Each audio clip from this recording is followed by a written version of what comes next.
ก็จริงนะน้องแม้มีทองจะให้แต่งเป็นสมาชิกเนเสียคนหนึ่ง300,000ยามแรงจะพานกกับผมพร้อม600,000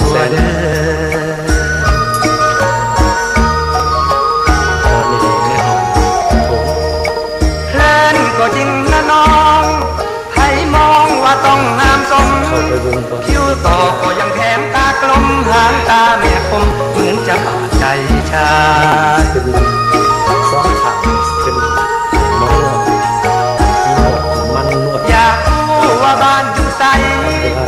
ผู้ใดเขาเป็นคู่ซ้อนแม้นยามนอนบ่มีไผกอดสองแขนของอายที่ซอกอดไว้บ่ให้ไผมาต่อ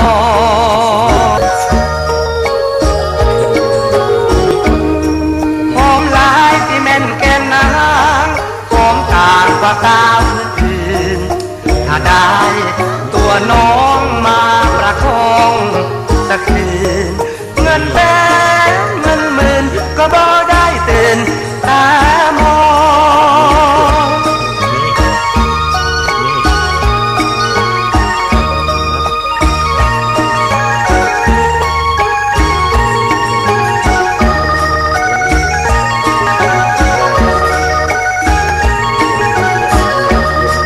อยากรู้ว่าบ้านอยู่ใส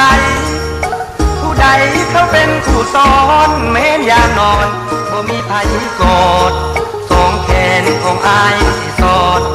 กอดไว้บ่ให้ไผมาต่อ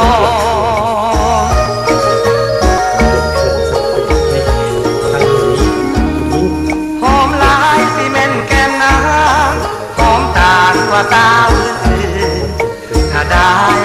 ตัวน้องมาประคองสักคืนเงินแสนเงินหมื่นก็บ่ได้ตื่นตามอง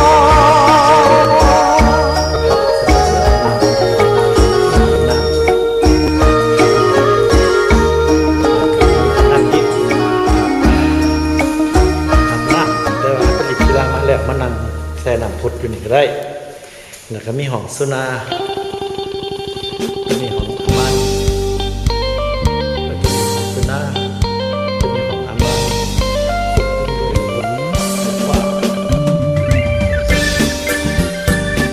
บ่เคยเปลี่ยนเครื่องอาบน้ำก็ยังกัน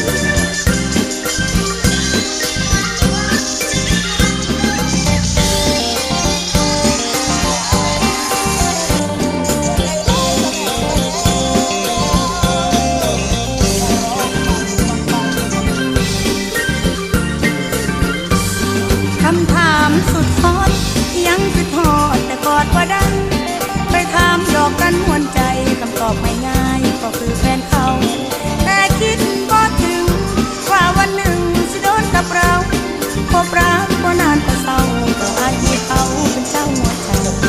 พบรักบ่นานก็เศร้าก็อายที่เขาเป็นเจ้าหัวใจบอกแบบก็ได้แค่เพียงพบอายก็ถูกใจยิ่งหักแล้วถึงรู้ความจริงต้องเจ็บใจนิ่งหาทางแก้ไขบอกเลิกคบหาแต่น้ำตาไม่ยอมหยุดไหลเลิกคบแต่จบว่าได้ที่ทอดอายหลายใจมีน้ำตา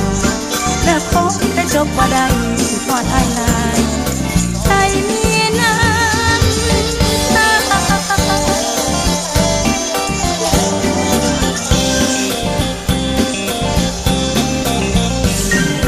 หักใจลาผู้มาช้ายอมหมดสิทธิ์แฟนเขาเราสีสนิทแค่คิดก็ผิดจะติดตาหักใจลาแต่ยังห่วงหาอายอยู่ตลอดแต่หน้าที่เราคือกอดได้คงนอนกอดกับภรรยาอยากกอดแค่บ่อาจแสดงได้ยามพบหน้าสุดผู้มาช้าได้แค่สงสายตามาช้ามีวาสนาแค่เพียงสัก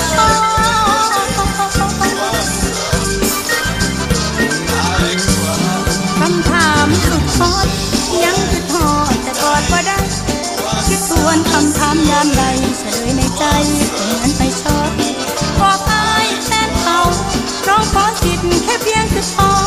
เก็บอายในใจตลอดแม้สิพอก็ได้คือเขาเก็บอายในใจตลอดแม้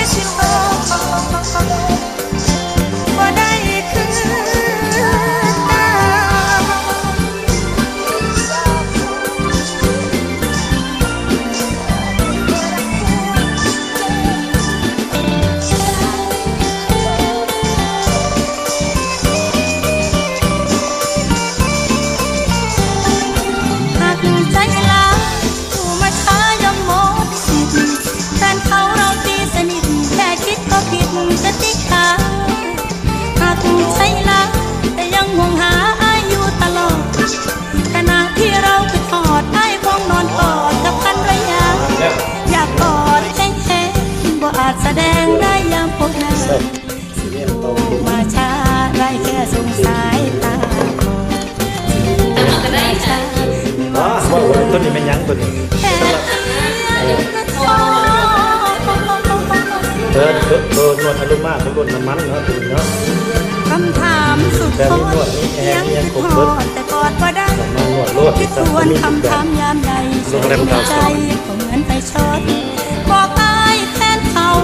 ร้องขอสิทธิ์แค่เพียงคิดทอดเก็บอายในใจตลอดแม้สิขอบ่ได้คือเก่าเก็บอายในใจตลอด ถ้าเป็นสมาชิกใจเติมอีก300,000มีสิทธิ์ลอยน้ำได้ บ่ได้คือ สาลอยน้ำลอยได้ทุกมื้ออยู่ที่ฟิตเนสแต่เกินนั้นขันมาตื่มมานี่แล้วมาทางนี้นี่ตัวที่ว่ามันกระกว้างอยู่ประมาณ20 เมตรคูณ10